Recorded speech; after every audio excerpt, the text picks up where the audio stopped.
Dr. Donald Berwick, a Harvard-trained pediatrician, has dedicated his life to tracking a killer in a place that is supposed to make you well. Where's the rapid response? Hospitals are very dangerous places. I don't know how to explain this to the public in a way that doesn't create too much fear, but they need to be realistic. And the technologies that help you can also hurt you, and they do it every single day.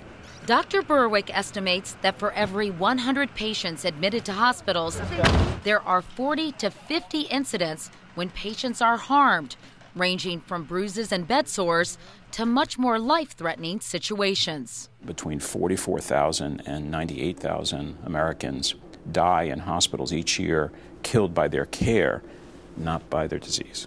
Do you hear from family members who say, all the time, my husband or wife or sister died and it didn't have to be? My email is full of the most poignant stories that are surfacing from families, loved ones, patients themselves saying, this happened to me, why did it happen, didn't have to happen. Stories like 18-month-old Josie King, who came to the hospital for burns but died from dehydration, and 27-year-old Joshua Nahum, who came in for broken bones and died from an infection. You need to build a hospital like you build an airplane so that everything works right and that there's a kind of automatic excellence in the system instead of relying on human effort. Dr. Berwick runs the Institute for Healthcare Improvement, and 2 years ago he launched the 100,000 Lives campaign. That's the number of lives he hoped to save by getting hospitals to have standard operating procedures for the way they care for patients, hooking up a ventilator properly to eliminate the risk of pneumonia, ensuring that a patient's medication is monitored from the ICU to the hospital room to home. Dr. Berwick says even something as simple as uniform hand washing requirements would cut hospital infections in half.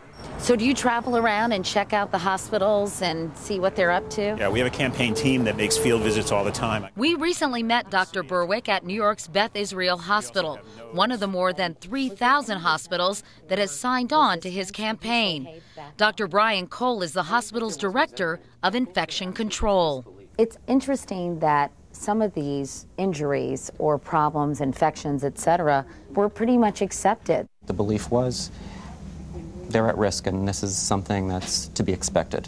Hi, how are you? Very nice to meet you. Catherine DeSantis would once have been at risk for a life-threatening infection because of the tube she needs for feeding. But new procedures, championed by Berwick, have greatly reduced the danger. We standardize practices so that the line is placed in a sterile manner. Dr. Cole says following the guidelines has saved untold lives. I'm feeling a lot more, even though I don't want to be in the hospital, a lot more comfortable being here. Meanwhile, the campaign does more than save lives. And this actually saves hospitals money?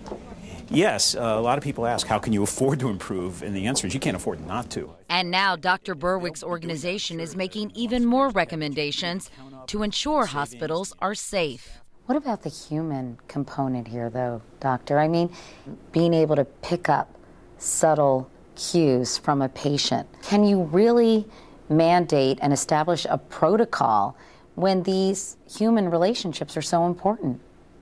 If I'm not fighting uphill battles against unreliability and drop balls and things that go wrong, well, now I have time to sit with you and hold your hand and look at your face and answer your questions and do all the other things that only a caring, committed human being can do.